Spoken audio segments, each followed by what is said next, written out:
हम लोग वायु प्रदूषण के बारे में जान रहे थे।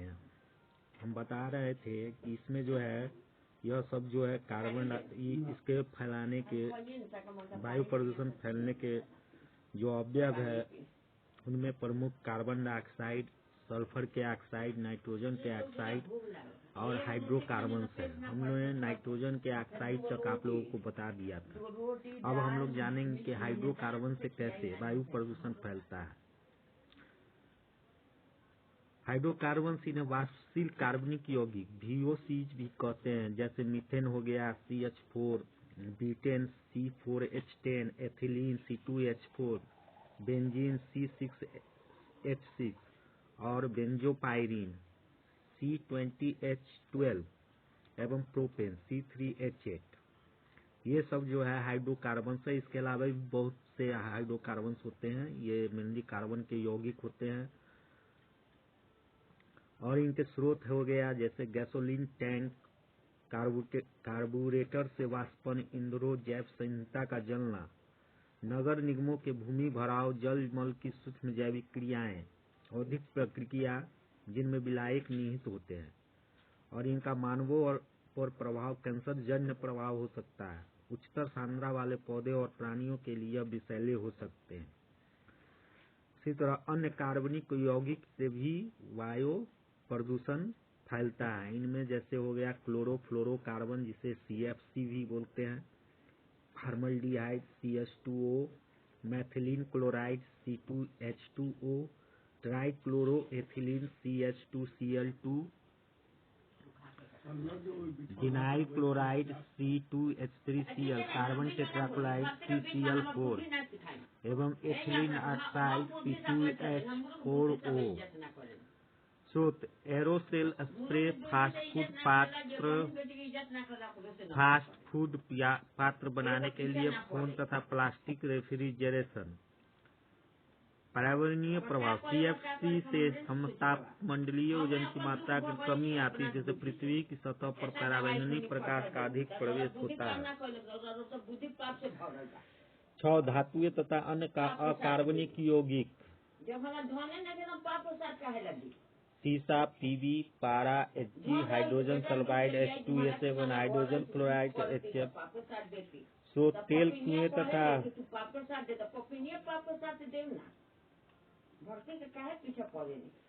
स्रोत तेल, कुएं तथा रिफाइनरी, परिवहन वाहन, नगर पालिका, भूमि भराव, उर्वरक, सिरेमिक्स, कागज, रसायन तथा पेंट उद्योग। पिरकनाशी,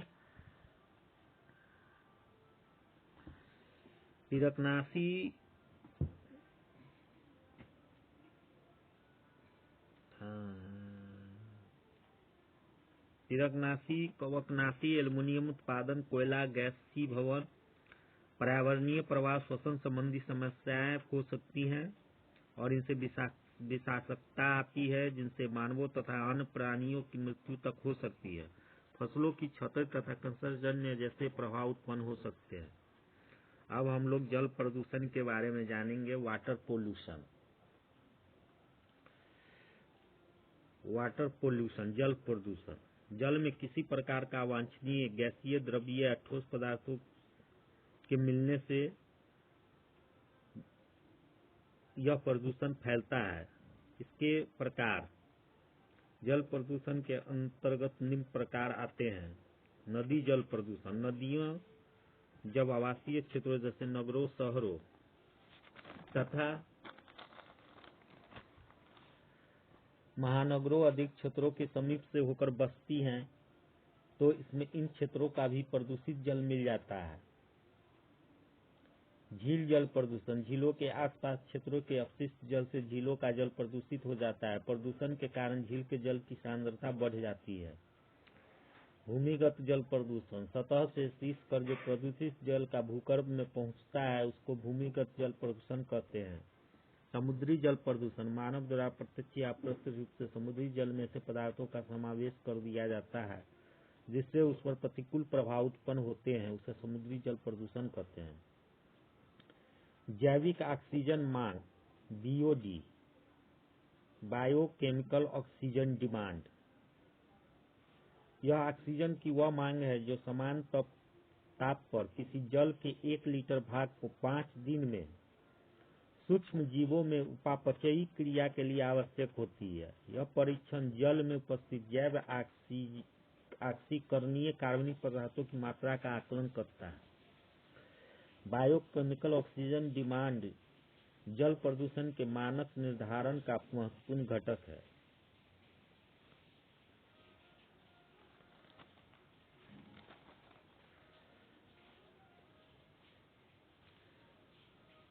इसके अलावा कुछ महत्वपूर्ण बिंदु जल प्रदूषण से संबंधित हम लोग कुछ महत्वपूर्ण बिंदु के बारे में जानने की कोशिश करते हैं। पहला है कि जल में सर्वाधिक मात्रा में उपस्थित नाइट्रेट हीमोग्लोबिन से क्रिया कर मीथेमोग्लोबिन बनाता है, जो ऑक्सीजन यातायात को विकृत कर देता है और इसे मीथेमोग्लोबिनीमिया या ब्लू बेबी सिंड्रोम भी कहते हैं। Geological survey of India Rajasthan के झुंझुनू में भारत की प्रथम कोर लाइब्रेरी स्थापित की जा रही है, खनिज लाइब्रेरी। आर्सेनिक के लगातार संपर्क से ब्लैक फुट बीमारी हो जाती है। आर्सेनिक से डायरिया, पेरिफेरल न्यूरोटिस तथा हाइपरकेराटोसिस तथा फेफड़े एवं त्वचा का कैंसर हो सकता है। भूमिक जल के प्रमुख प्रदूषक तत्व आर्सेनिक एवं फ्लोराइड है। भारत की सर्वाधिक प्रदूषित नदी अमलाखेरी गुजरात में है। पत्थरों की कटाई एवं पिसाई में लगे मजदूरों में सिलिकोसिस रोग हो जाता है। धान के खेतों तथा जुगाली करने वाले पशुओं से मीथेन उत्सर्जित होता है। यह भी वायु प्रदूषण का एक कारण है।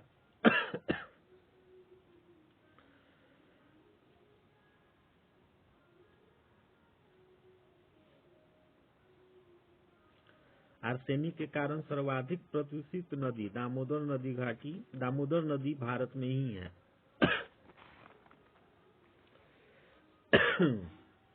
अब हम लोग जानेंगे ध्वनि प्रदूषण के बारे में। ध्वनि प्रदूषण जैसे अभी ध्वनि प्रदूषण फैल रहा है, इसी को ध्वनि प्रदूषण कहते हैं। ध्वनि जब एक सीमा से अधिक हो जाती है तो वह मानव तथा अन्य जीव जंतुओं के लिए घातक हो जाती है, तब उसे ध्वनि प्रदूषण कहते हैं। इसकी तीव्रता को डेसिबल में मापा जाता है और यह जो होता है एक समान व्यक्ति के लिए 50 डेसिबल तक के ध्वनि को वह झेल सकता है। इससे ज्यादा तीव्रता वाले ध्वनि को सुनना उसके लिए हानिकारक हो सकता है और 80 डेसिबल से अधिक तीव्रता की ध्वनि को शोर कहा जाता है। ध्वनि के सामान्य मापन इकाई को डेसिबल या डेबी के वास्तव में डेसिबल ध्वनि की तीव्रता मापन इकाई है। शोर के स्तर को लेवल ऑफ साउंड डीबी में हम कुछ क्षेत्रों के बारे में जानते हैं। जैसे शांत क्षेत्र में दिन के समय 50 डेसिबल तक ध्वनि की तीव्रता रहती है और रात के समय में यह घटकर 40 डेसिबल तक हो जाती है। उसी तरह आवासीय क्षेत्र में दिन के समय 55 डेसिबल तथा रात में 45 डेसिबल, व्यावसायिक क्षेत्र में 65 डेसिबल और रात में 55 डेसिबल, और औद्योगिक क्षेत्र में यह दिन में 70 डेसिबल तक रहती है और रात में भी 70 डेसिबल तक रहती है। इसका मतलब है कि औद्योगिक क्षेत्र में रहने वाले हमेशा ध्वनि प्रदूषण के अंतर्गत ही रहते हैं। मानव की जो श्रव्य परास जो होता है वह 20 से 20,000 हर्ट्ज माने 20 से 20,000 हर्ट्ज तक होता है। श्रव्य परास से अधिक आवृत्ति की ध्वनि तरंगों को पराश्रव्य तरंग कहते हैं। 90 डेसिबल तीव्रता की ध्वनि तरंग श्रवण शक्ति में ह्रास उत्पन्न करती है। डायनोकोकस रेडियोड्यूरेंस को विश्व का सबसे दृढ़ जीवाणु माना जाता है, जिस पर परमाणु विस्फोट का कोई प्रभाव नहीं होता। इसके द्वारा पारे के यौगिक व अन्य प्रदूषकों को विघटित करके प्रदूषण पर नियंत्रण पाया जा सकता है।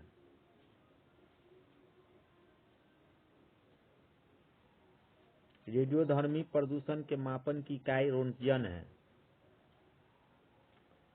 अब हम लोग जानेंगे ओजोन क्षरण एवं हरित गृह प्रभाव के बारे में। Ozone depletion and green house effect. Ozone gas का जो रासायनिक फार्मूला होता है वो O3 होता है और यह ऑक्सीजन का एक अप्रूप एलोट्रोप जिसको अंग्रेजी में बोलते हैं वही है, जिसके प्रत्येक अणु में 3 परमाणु होते हैं।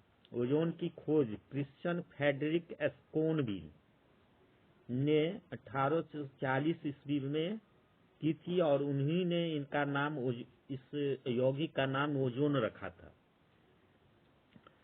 वायुमंडल में ओजोन इन एटमॉस्फेयर।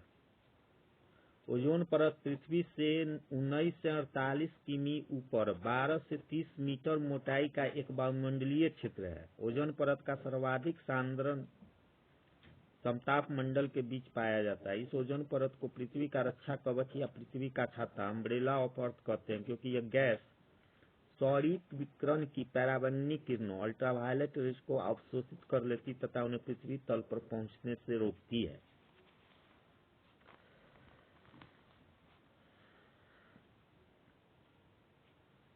अब हम लोग जानते हैं कि ओजोन को नष्ट करने वाले पदार्थ कौन कौन से हैं। Ozone depleting substances.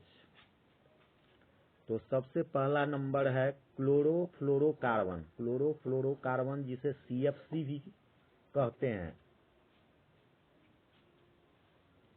ये जो है क्लोरीन, फ्लोरीन और कार्बन तत्वों के साधारण यौगिक होते हैं तथा मूल रूप से स्थिर होती हैं। इन कृत्रिम रसायनों का विभिन्न रूपों में प्रयोग किया जाता है, जैसे स्प्रे, कैन डिस्पेंसर में चालक के रूप में, वातानुकूलकों एवं रेफ्रिजरेटर में तरल पदार्थ या द्रव पदार्थों के रूप में, इंसुलेशन फोम या स्टायरोफोम में उड़ाने वाले कारक के रूप में तथा कारखानों में विलायक सोलवेंट के रूप में भी इसका उपयोग होता है। क्लोरोफ्लोरोकार्बन द्वारा चालित उपकरणों तथा वस्तुओं में प्रमुख है deodorant, hair spray, shaving cream तथा अनेक प्रकार की प्रसाधन एवं साज सज्जा की सामग्रियां। क्लोरोफ्लोरोकार्बन तथा हाइड्रोकार्बन में सर्वप्रमुख है फ्रियान 11, जिसका रासायनिक नाम ट्राइक्लोरोफ्लोरोमीथेन है, तथा फ्रियान 12 और इसका रासायनिक नाम डाइक्लोरोफ्लोरोकार्बन है। उसी तरह से ओजोन को नष्ट करने वाले पदार्थ में हैलोन भी है। यह एक ब्रोमीन युक्त हैलोन गैस है और इसका निर्माण सर्वप्रथम अमेरिकी सेना ने द्वितीय विश्व युद्ध के अंत में टैंकों में अग्निशमन के लिए किया था। हैलोन गैस का जीवन काल 65 वर्ष है, अर्थात ये वायुमंडल में 65 वर्ष तक बनी रह सकती है। जब हैलोन गैस धरती की सतह से उठकर समताप मंडल में पहुंचती है तो सूर्य की किरणें हैलोन में से ब्रोमीन को उनके यौगिकों से विखंडित कर स्वतंत्र कर देती है। यह ब्रोमीन ओजोन को सामान्य ऑक्सीजन से वियोजित कर देती है। इस प्रकार यह ओजोन का विनाश करती है। तीसरा है नाइट्रोजन ऑक्साइड। यह समताप मंडल में पहुंचकर रासायनिक अभिक्रिया द्वारा ओजोन का विनाश करती है। इसके साथ ही साथ सुपरसोनिक जेट विमानों से निस्सृत नाइट्रोजन ऑक्साइड द्वारा वायुमंडलीय ओजोन का क्षय होता है। चौथा हाइड्रोफ्लोरोकार्बन। हाइड्रोफ्लोरोकार्बन इसे HFC भी कहते हैं। इसका जीवन काल 1.4 वर्ष से 19.5 वर्ष तक होता है। इसका प्रयोग CFC के विकल्प के रूप में किया जाता है। यद्यपि यह CFC की तरह ओजोन परत के विनाश के लिए घातक नहीं है, लेकिन इसमें भी ओजोन परत का क्षरण होता है। उसी तरह मिथाइल ब्रोमाइड। इसका उपयोग उन्नत फसलों के कीटनाशक के रूप में धुआं पैदा करने और किसी पदार्थों में संरोग संबंधी उपचार के लिए किया जाता है। Methyl chloroform. इसका प्रयोग घोलक, सोलवेंट या विलायक सोल्यूट के रूप में तथा चिकनाई हटाने में होता है। यह भी ओजोन नष्टकारक पदार्थ में आता है। उसी तरह से सल्फेट एरोसोल जो ओजोन का नाशकारक पदार्थ है। यह प्राकृतिक ज्वालामुखी एवं औद्योगिक क्षेत्रों में कारखानों की चिमनियों, जिन्हें मानव ज्वालामुखी कहा जाता है, तो सल्फेट एरोसोल निष्क्रिय होकर ओजोन को समान ऑक्सीजन में विघटित कर देता है। और 8वां कार्बन टेट्राक्लोराइड CCl4, इसका वायुमंडलीय जीवन काल 42 वर्ष है। इसका प्रयोग CFC रसायनों के निर्माण, रंग तथा रबर के घोलक, धातुओं से चिकनाई हटाने तथा कपड़ों के ड्राई क्लीन करने में किया जाता है। ओजोन की सांद्रता की इकाई डॉप्सन है।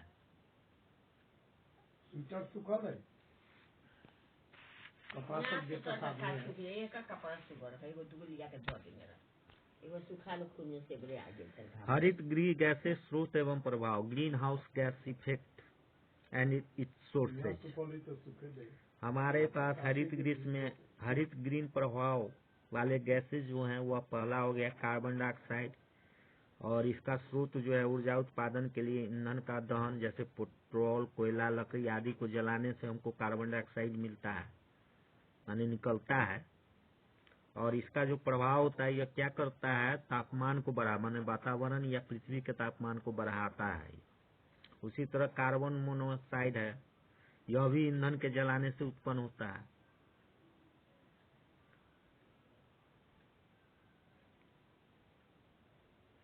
इस दोनों में जो है ना, कार्बन डाइऑक्साइड तथा कार्बन मोनोऑक्साइड, ये जो है ऑक्सीजन की मात्रा पर निर्भर करता है। अगर किसी ईंधन को जला रहे हैं, अगर वहाँ ज्यादा ऑक्सीजन है तो वह कार्बन डाइऑक्साइड बनेगा, और अगर ऑक्सीजन का कमी है हो जाता है अगर वहाँ पर, तो जो भी जलने वाला जो धुआं हुआ वह कार्बन मोनोऑक्साइड के रूप में बाहर आता है। तो ये ऑक्सीजन पर निर्भर करता है कि कार्बन डाइऑक्साइड बनेगा या कार्बन मोनोऑक्साइड बनेगा। और दोनों जो है सेम तरह का प्रभाव उत्पन्न करता है। जैसे वो अभी ताप में वृद्धि करता है, यह भी ताप में वृद्धि करता है, तथा ये मनुष्य के लिए भी खतरनाक होता है। जैसे उसको सांस लेने में परेशानी हो जाएगा अगर आप कार्बन डाइऑक्साइड वाले क्षेत्र में रहेंगे तो। फेफड़ा उफड़ा में जलन उत्पन्न करता है। उसी तरह सल्फर डाइऑक्साइड है, यह जो है गंधक युक्त ईंधन को दहन करने से उत्पन्न होता है, और यह जो है अम्लीय वर्षा का कारण है। अगर सल्फर डाइऑक्साइड का मात्रा अगर वातावरण में बढ़ गया तो जो वर्षा होगा वह अम्लीय वर्षा होगा। उसी तरह नाइट्रोजन ऑक्साइड, यह भट्टियों में ईंधन का जलने से होता है, ताप वृद्धि और श्वास रोग इसके कारण से होते हैं। ओजोन हो गया, हाइड्रोकार्बन, नाइट्रोजन के ऑक्साइड इसके स्रोत हैं। ताप वृद्धि और फेफड़ों में क्षति ये करता है। मीथेन हो गया, इसका स्रोत प्राकृतिक गैस एवं अवशिष्ट पदार्थ है, यह भी पृथ्वी के तापमान में वृद्धि करता है। उसी तरह क्लोरोफ्लोरोकार्बन और अन्य हाइड्रोकार्बन सब भी है जो औद्योगिक उत्पादन के समय उत्पन्न होता है, और ये सभी ओजोन क्षरण, ताप वृद्धि, वायु प्रदूषण आदि सब में को फैलाता है।